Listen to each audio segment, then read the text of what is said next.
café filosófico marcado pelos debates.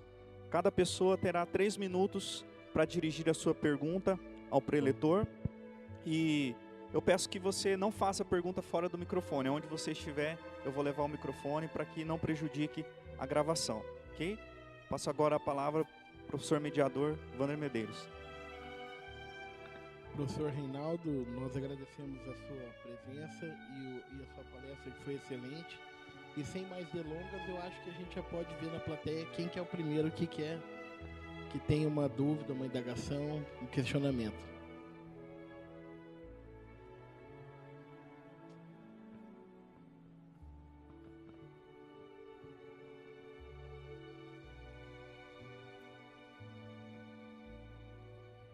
Meu nome é Rafael, acho que eu conheço todos que estão aqui. Uma boa tarde a todos também. E eu achei muito interessante, professor, essa vertente da diferenciação do pensamento liberal, do ponto de vista político, social e econômico. Eu não tinha um conhecimento profundo, um conhecimento técnico dessa discussão. Então, eu sempre me debati, puxa, mas será que eu sou liberal ou conservador? Porque agora eu percebi, é possível você ser liberal do ponto de vista social, de não querer, por exemplo, que o Estado é quem diga se a pessoa pode ou não trocar de nome, se a pessoa tem ou não a sua liberdade sexual, de assistir aquilo que quer. Então, de repente, nesse ponto de vista, eu me entendo bem liberal. Eu acho que o Estado não deve ficar se metendo muito nas questões internas, do que você faz dentro da sua casa, do que você quer fazer com o seu corpo, enfim. Por outro lado, do ponto de vista econômico, eu achei muito interessante essa visão, professor. O Estado, aqui pelo menos no Brasil, ele nunca foi tão liberal. Então, muitas pessoas ganharam terrenos na orla de Copacabana, na formação das primeiras cidades. Muita gente ganhou muita terra aqui na nossa região, por exemplo. Mas da noite para o dia parece que se quer dizer, não, a partir de agora o Estado será liberal. Então, quem ganhou, quem se beneficiou da antiga política do Estado, vai ficar muito feliz. E a partir de agora, cada um que se resolva. Então, nesse particular, eu me vejo muito mais conservador, não me vejo liberal do ponto de vista político. Eu penso que o Estado deve dar garantias mínimas, sim, para a sociedade. E é uma discussão que a gente vem tendo muito na reforma trabalhista. A partir da reforma trabalhista, porque a reforma trabalhista ela vem de inopino, de uma hora para outra, retirar a maior parte dos direitos que o Estado garantia, pelo menos desde 1943, para os trabalhadores, que eu imagino que aqui somos todos trabalhadores, não é? Alguns funcionários públicos, outros da iniciativa privada, mas enfim, somos todos trabalhadores. E de repente vem o Estado, por uma legislação ultra veloz, sem discussão social, e retira, e ainda mentindo para a sociedade, mentindo para os trabalhadores, que nenhum direito foi retirado. Aqui eu vejo a maioria um público de advogados e bacharéis e estudantes também, que boa parte dos direitos trabalhistas eles foram simplesmente exterminados pela reforma trabalhista. Então, sob o ponto de vista de que a partir de agora nós devemos ter uma visão liberal da economia. Então, eu queria que o professor fizesse um paradigma de como que a gente faz para combater, professor, esse ponto de vista extremamente liberal de mercado, a partir dessa visão, por exemplo, de não intervencionismo, de liberação total do Estado. A partir de agora, toda a sociedade pode se reger do jeito que ela quiser. Bom, vamos lá. A reforma trabalhista foi aprovada já há alguns meses, mas começou a valer agora de fato nas últimas semanas, e a imprensa já tem apontado algumas repercussões. Quem leu os jornais dessa semana viu que uma grande rede de supermercados no Rio de Janeiro, por exemplo, já ao reformular contratos para o final do ano, a queda foi de 40% no rendimento dos trabalhadores, porque trabalhava com sistema de turno em supermercado e tal. Então os impactos já começam. Mas depois não ficar discutindo, essa é mais vantajosa ou não, você bem tocou, ou seja, ela tem uma alma liberal, esta reforma. E mesmo para aqueles que defendem, aqueles que são liberalistas do ponto de vista econômico, ela tem problemas sérios. Porque se busca fazer comparações com outros países que têm uma estrutura social, sindical totalmente diferente. Tá? O principal argumento que é a base, aí quem não é do direito, mas ouviu muito isso na imprensa, nos debates, que é do negociado valer sobre o legislado, e com o argumento de que isso é bom, porque muitas vezes o negociado pode ser até melhor do que está na legislação, ele esbarra em alguns elementos que é o sistema sindical que tem no Brasil. A ideia poderia até parecer boa se a gente tivesse uns sindicatos fortes, sistema sindical de fato comprometido com os trabalhadores. Mas a gente tem uma pulverização de sindicatos, sindicato para tudo quanto é gosto, sindicatos muitas vezes desvinculados da realidade do trabalhador, que visa a projeção política de algumas pessoas, e essa negociação, os sindicatos vão muito enfraquecidos para essas negociações. Então a principal ideia liberal é: o que for negociado em acordo coletivo vale sobre o que está sob a legislação. Esse é um ótimo princípio liberal, com certeza. Foi negociado quando os sujeitos são legítimos para negociar, a ideia é boa, mas o nosso sistema sindical é terrível.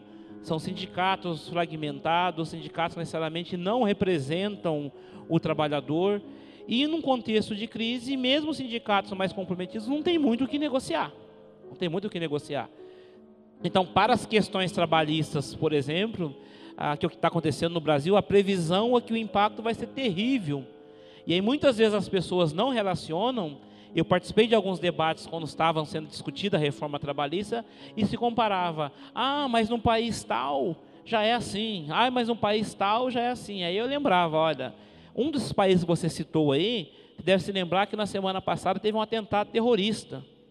E aí quando você fala em terrorismo, você já imagina um radical islâmico vindo de um país qualquer. Fala assim: não, o sujeito que fez o atentado era um sujeito nacional, que nasceu no país e que estava empregado ou subempregado já há 6 anos, e que não tinha como pagar o aluguel, que não tinha como mandar os filhos para a escola, tal. Então, assim, num contexto, como você apontou no início, achou interessante a ideia do liberalismo ser visualizado do ponto de vista político, econômico e tal. Ele pode ser feito assim, mas ele deve ser visto num elemento mais global, numa questão mais geral, porque ser liberalista só para os direitos do trabalhador, lá na frente a conta vai ser cobrada, porque muitos desses trabalhadores sem previdência, sem seguro-desemprego, com uma carga horária cobrada por hora, ele não vai ter a condição de prover a sua vida social e muitas vezes ele vai recorrer à violência. Ou a violência social, crime, como a gente acontece no Brasil, roubo, furto, ou a violência política, como acontece em alguns países, terrorismo mesmo. Então, levar em consideração que essa reforma com impacto profundamente liberal foi feita às pressas, sem a preparação de uma estrutura do país para amadurecer essa reforma, e infelizmente os impactos dela vão ser terríveis nos próximos 5, 6 anos, com ações na justiça e o principal, com uma precarização muito grande da vida dos trabalhadores. Tá? É uma ilusão, aí já falando, não sou economista, mas você só de lá, é uma ilusão achar que você baixar a renda do trabalhador e precarizar as condições dele vai avançar na economia.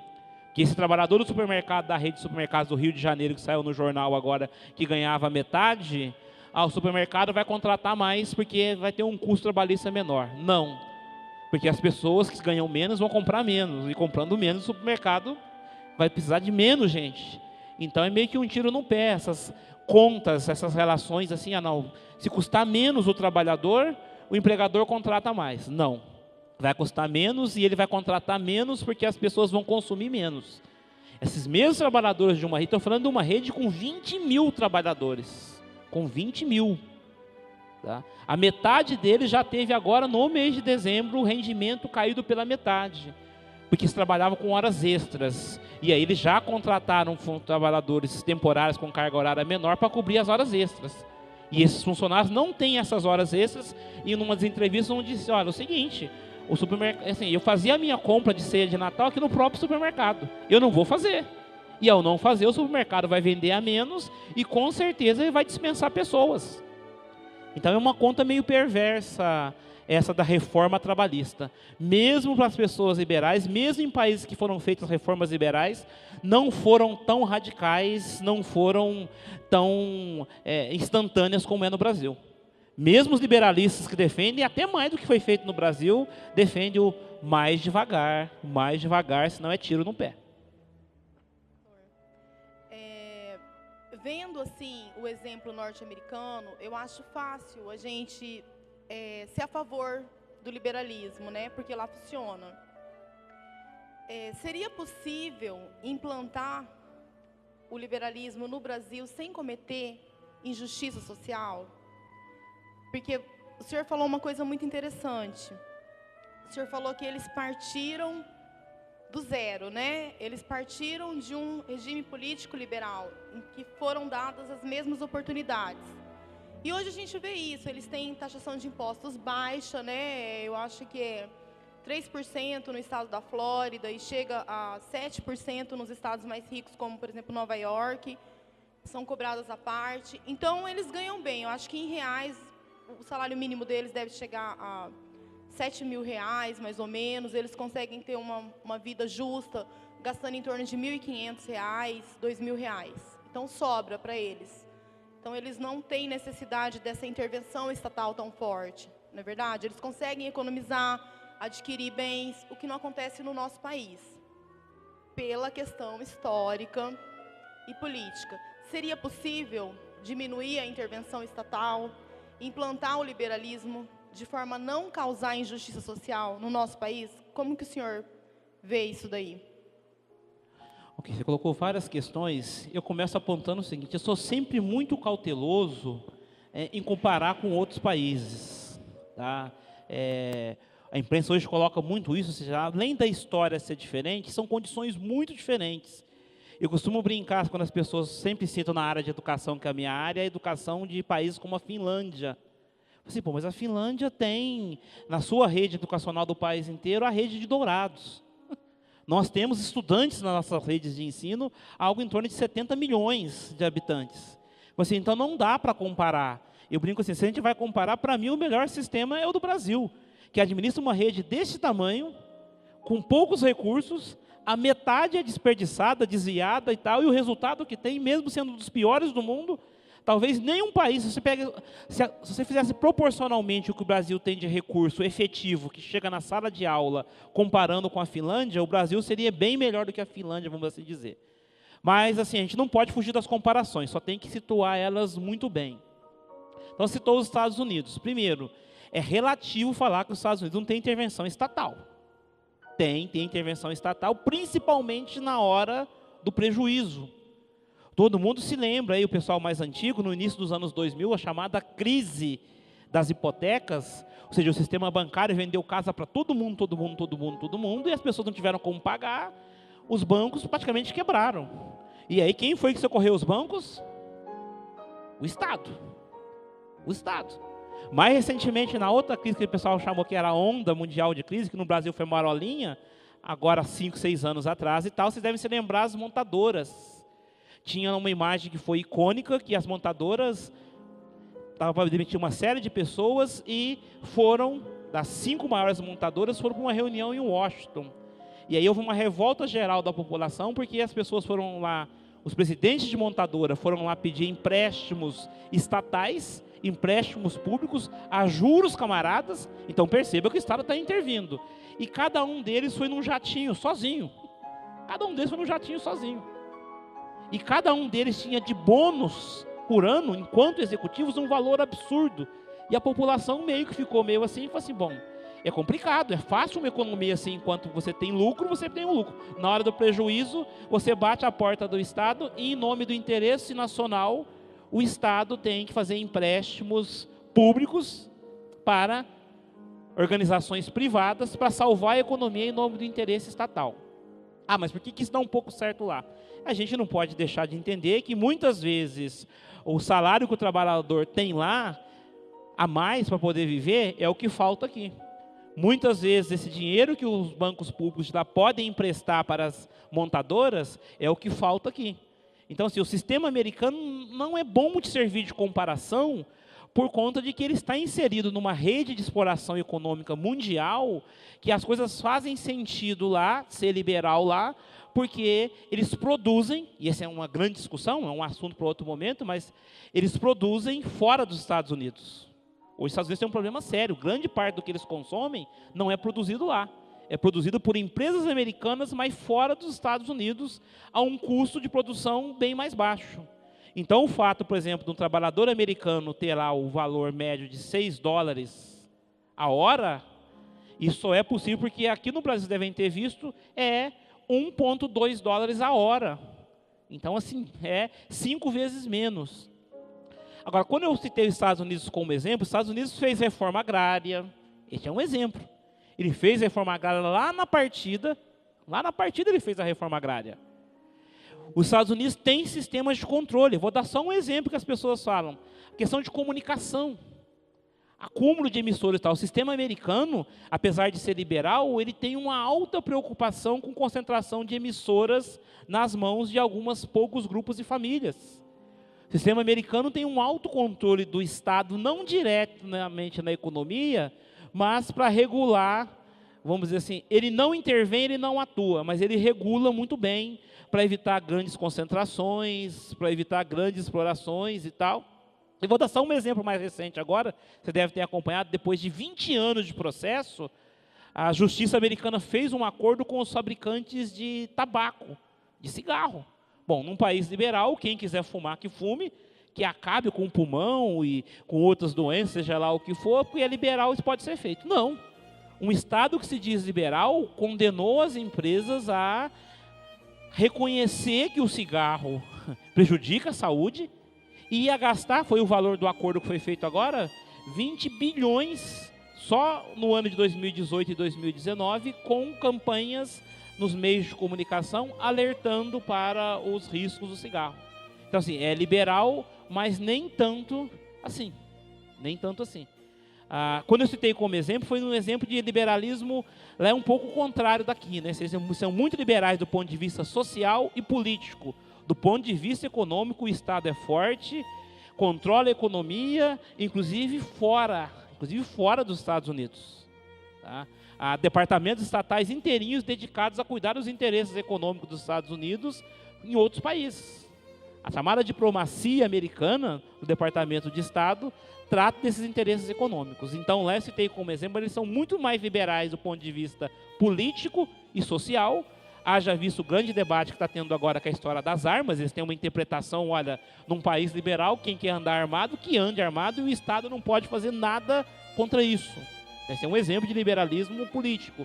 Mas do ponto de vista econômico, ao longo da história, não são tão liberais assim, não. Eles controlam muito a economia, controlam muito as relações trabalhistas, controlam muito e socorrem a economia sempre que tem aí alguma quebra geral. Era isso.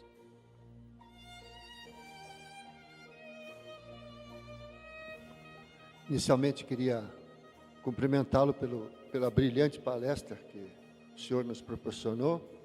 E a minha pergunta, a minha indagação é sobre a reforma protestante que o senhor citou no início da sua palestra.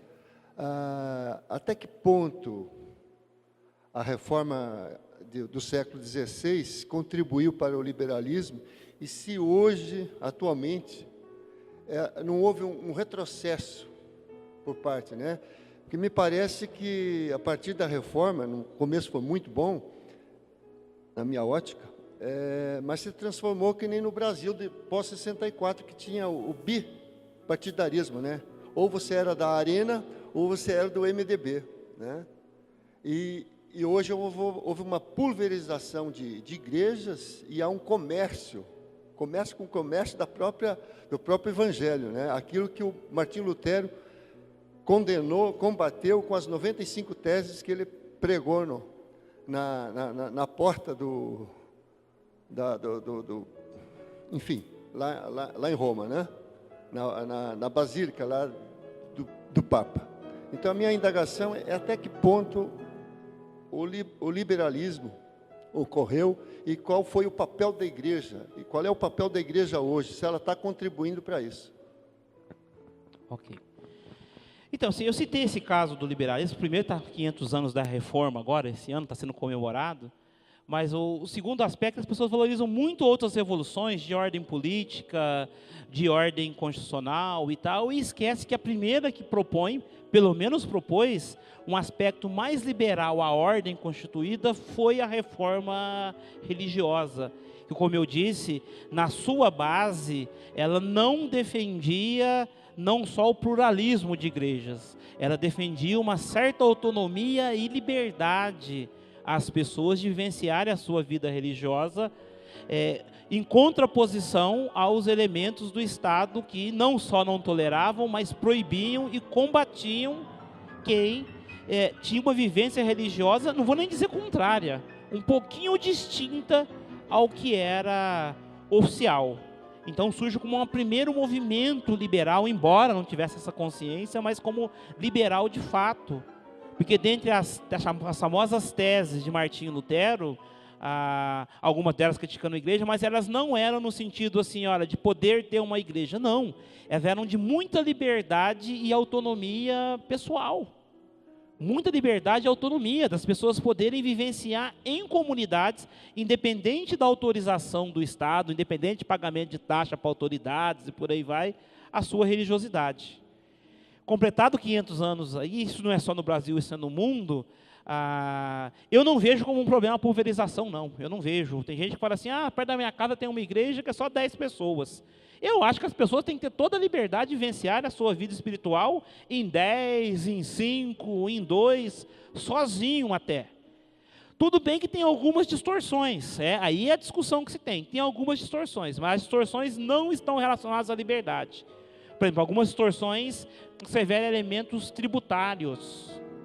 Uma organização social tem que pagar impostos, IPTU e por aí vai. E no nosso país, tá, esses mesmos movimentos que surgem numa vertente liberal de, olha, Estado uma coisa, igreja outra, proporam leis no sentido de que entidades religiosas fossem isentas de impostos, totalmente isentas de impostos. Aí você tem uma série de pessoas que montam igrejas não para a vivência religiosa da sua comunidade, mas às vezes para questões tributárias, econômicas, tal, não pagar impostos e por aí vai. Tem a exploração, eu pessoalmente aponto o seguinte, nós brasileiros, aproveitar a questão para apontar, a gente tem um problema muito sério com dinheiro, com questões econômicas. A gente tem uma tradição no qual a gente acha que recursos financeiros para manter uma entidade social, seja ela qual for, que seja um sindicato, seja uma igreja, seja uma associação, uma entidade de classe, esse dinheiro vem do céu. Não. Seja qual for a entidade, tem que se pagar água, luz, IPTU, aluguel, construção. Tem que se remunerar as pessoas que dedicam o tempo, deixam de dedicar a sua vida profissional para fazer isso. E nós temos um problema, um pudor muito complicado em relação a isso. Eu sempre cito para os meus alunos, na Alemanha, por exemplo, é descontado no Olerite.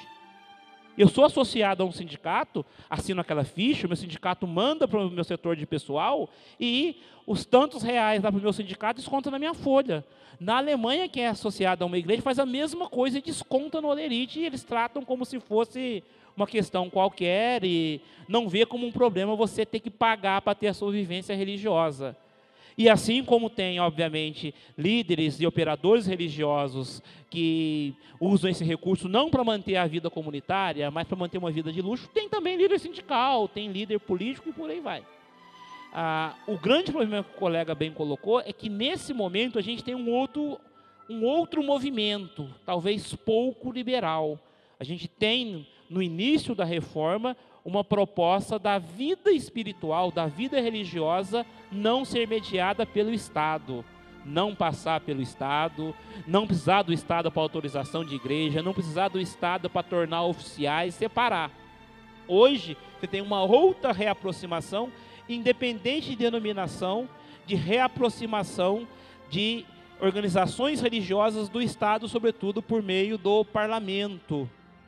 E aí, E essa mesma aproximação, que lá naquele primeiro momento buscava total liberdade, hoje tenta influenciar o Estado quanto a algumas questões que o debate acho que tem que ser feito, mas não passa por leis nesse sentido de, por exemplo, eu vou citar aí, é um elemento importante, a questão do escola sem partido.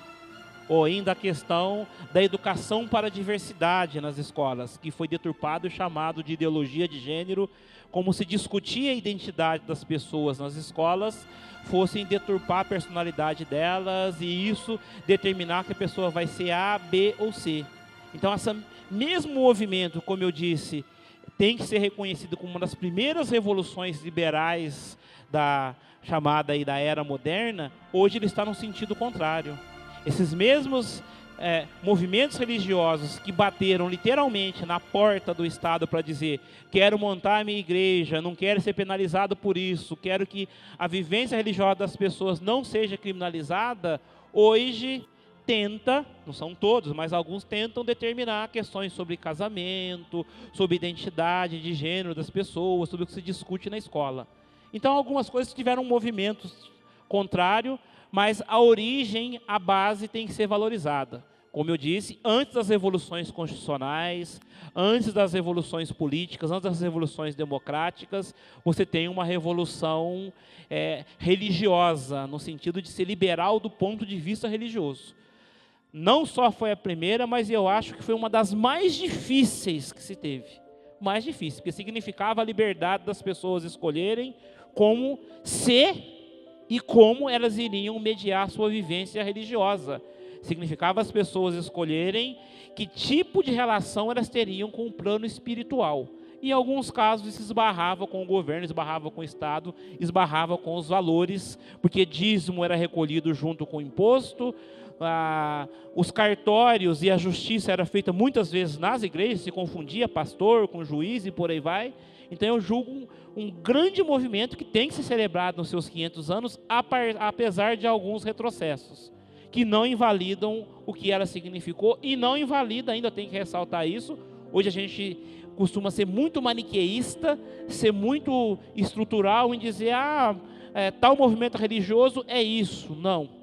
Ainda tem muita gente nesses movimentos protestantes, em algumas religiões chamadas protestantes, que defendem esses princípios de autonomia, liberdade e separação do Estado, da igreja, no que se refere à vida religiosa. Então, comentando o que apontou, teve retrocesso sim, mas ainda continua válido e, como eu disse, a gente tende muito a ver os retrocessos, mas tem avanço. Tem muita gente ainda defendendo esses princípios. Muita gente ainda liberal do ponto de vista religioso.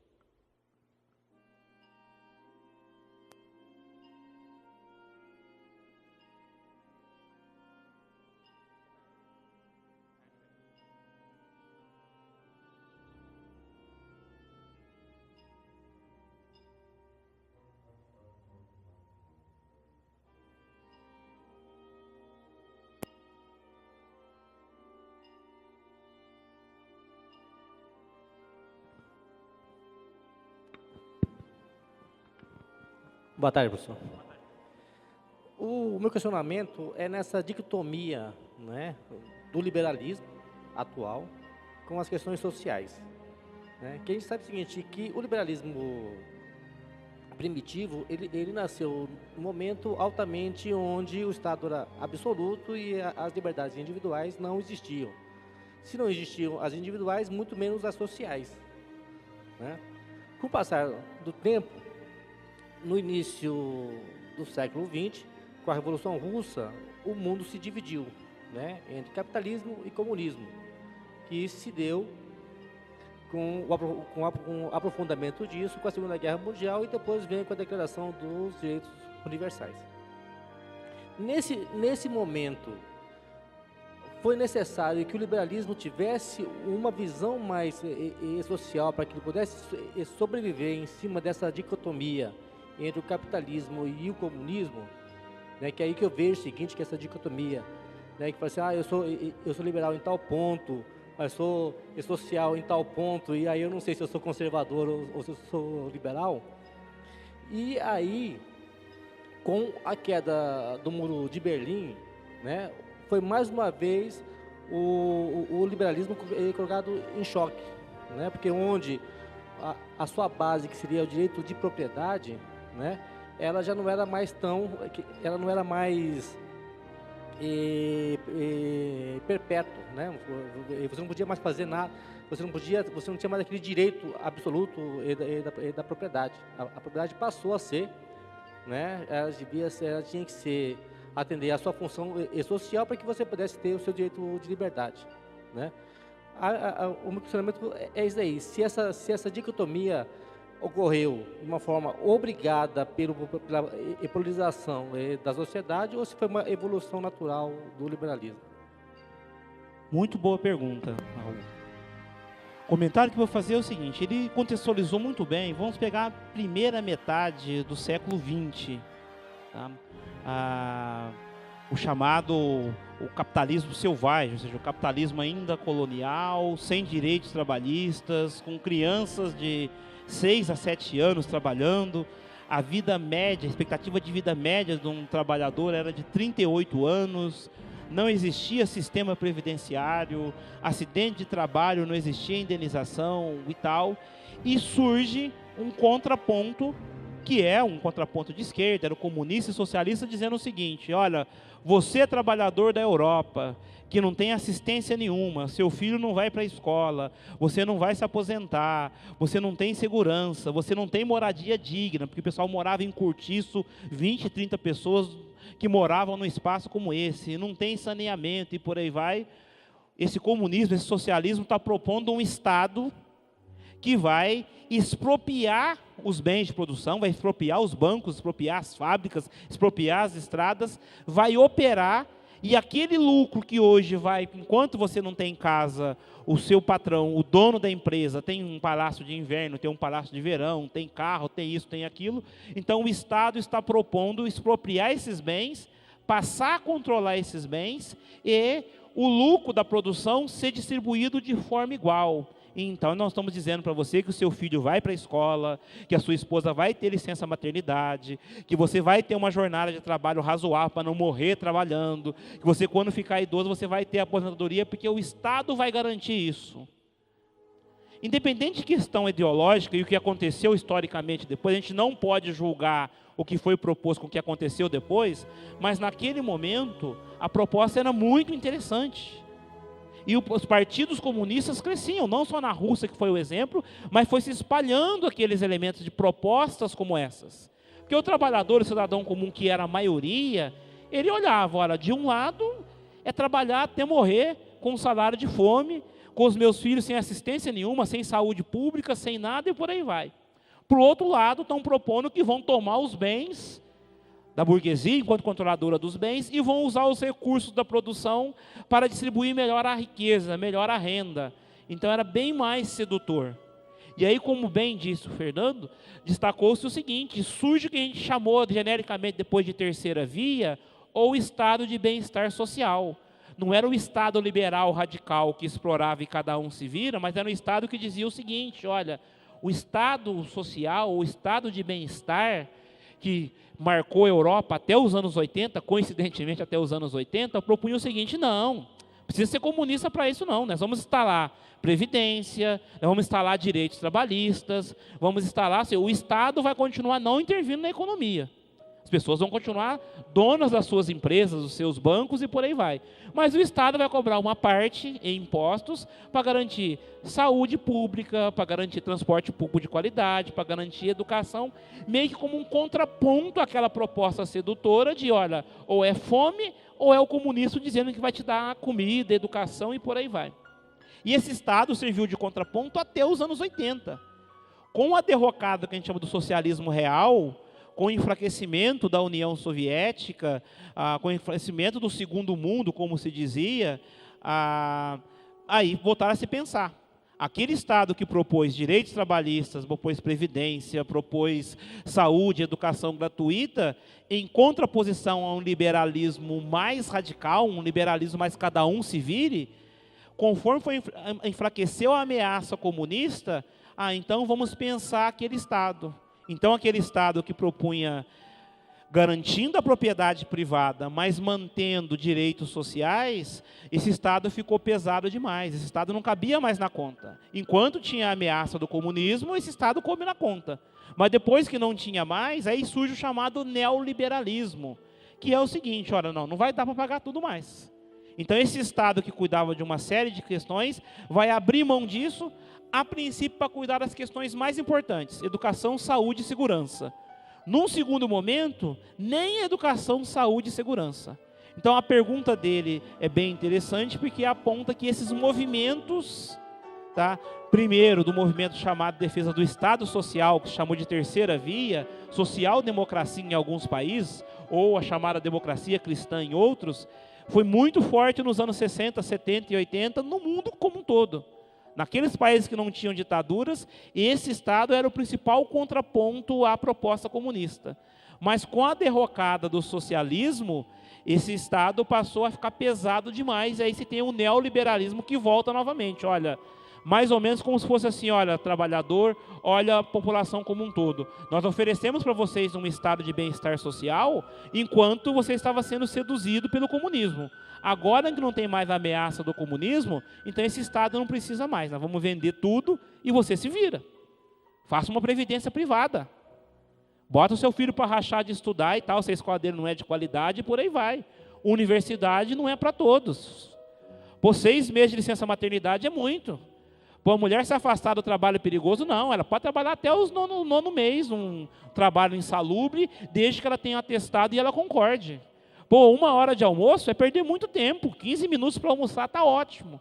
Então, o chamado Estado neoliberal, ele não é um neoliberal, ele é aquele liberal que deu uma amenizada lá atrás diante da ameaça e agora voltou com mais sede ainda porque não tem o contraponto. Agora ele está atacando direitos trabalhistas, previdenciários, educacionais, sociais e por aí vai. Então, para fechar a pergunta, ilustra muito bem isso, que a chamada terceira via, o chamado estado de bem-estar social, que era o que todo mundo almejava, que chegou num ponto que ninguém mais queria comunismo. Ah, comunismo para quê? Alguns estados europeus, gente, tudo, licença maternidade de 1 ano, transporte subsidiado, metrô de última geração subsidiado, moradia subsidiado, esse modelo de moradia popular que a gente tem, o Estado constrói a moradia, o apartamento, a casa, e financia em 60 anos para pagar, tudo isso surge nesse Estado liberal. Mas conforme não tem mais a ameaça tal, é um gasto desnecessário. Gastar com esse contraponto, gastar com aposentadoria para as pessoas, gastar com pensão. Quem está discutindo a reforma da Previdência, gente, o chamado do BPC, o benefício de prestação continuada, que é um salário mínimo para quem não tem a condição de trabalhar mesmo, para quem é deficiente, para quem sofreu um acidente e não tem previdência. Cortar esse recurso como se cogitou é pior do que aquele estado anterior. É pior que aquele estado anterior. Então, o estado de bem-estar social, chamado terceira via, ou ainda social-democracia, sobretudo no pós-Segunda Guerra e até os anos 80, era um contraponto para a ameaça comunista. Se investiu muito nele, e agora ele não é mais útil, agora o Estado ficou pesado demais. Para usar uma expressão que se tem, o povo não cabe mais no Estado. Então, você reduz o povo, ou você reduz o Estado. Então, reduzindo o Estado e o povo que se vire buscando outras questões. E não falo só, falo assim, é um discurso meio populista, falando do cara. Não, estou falando da classe média também. Principalmente da classe média. Porque as classes menos favorecidas, os pobres mesmo, não tinham acesso a esses elementos desse estado de bem-estar social no Brasil. Não tinha acesso. Saúde pública. Bom, precária, como é o SUS e tal, mas em vários municípios brasileiros você não tem nem posto de saúde. As pessoas têm que pegar o carro, a ambulância. Ou seja, o secretário de saúde de alguns pequenos municípios do Brasil, ele é gestor de carro e ambulância. O que ele faz é montar uma escala para levar para uma cidade do lado maior. Então, quem está sendo mais atingido nesse momento é a classe média, que tinha acesso e dependia desses serviços públicos. Então, para finalizar, muito bem feita a pergunta, porque esse Estado teve esta condição. Já surge um debate no sentido de que o chamado terrorismo, tá? E aí tirando os extremistas e tal, e por aí vai, mas na Europa, sobretudo, a gente está acompanhando atentado na França, atentado na Espanha, e por aí vai, e como eu disse, com geração de pessoas nascidas na Europa, com imigrantes das ex-colônias que nos anos 60, 70 foram para lá, dependendo desse estado de bem-estar social que não existe mais, está acendendo a luz amarela. Esse Estado neoliberal que não garante direito trabalhista, não garante a sobrevivência das pessoas, Está acendendo a luz amarela e está se levando a pergunta que ninguém gosta de fazer, ninguém quer fazer. Até que ponto essa geração de terroristas não está sendo alimentada pela pobreza e precarização da ausência de um Estado, da ausência de políticas, da ausência de direitos sociais que garantam acesso dessa população que, coincidentemente, ela é etnicamente descendente de pessoas das ex-colônias da África e do Oriente Médio, e empurrando esses jovens para o extremismo de direita, extremismo de esquerda e extremismo religioso. Se preocupa muito com os radicais, extremistas, terroristas, mas a maior preocupação na Europa hoje é o ressurgimento dos movimentos neonazistas. Sim, a preocupação, o pessoal tenta esconder e tal, tem a questão do futebol, eu ainda li há algum tempo tal, a questão das bandeiras de 88, o 88 do futebol lá é suástica disfarçada. E é um problema sério, porque esses movimentos radicais seduzem essa juventude. Toda uma geração agora que está completando 20 anos, não tem seguro-desemprego, não tem previdência, não tem hora extra, não tem estabilidade no trabalho, ou seja, tem uma vida muito precária e está sendo seduzida pelos extremismos. Talvez possa chamar a atenção e não enxugarem tanto o Estado como estão tentando enxugar. É isso.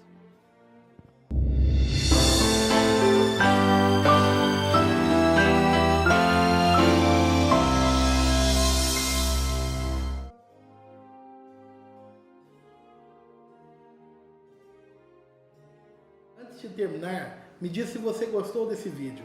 E se gostou, entra na nossa página no Facebook e curte Saperial de Professor Wander Medeiros. E no YouTube, se inscreve no nosso canal, Saperial de Professor Wander Medeiros. Até a próxima!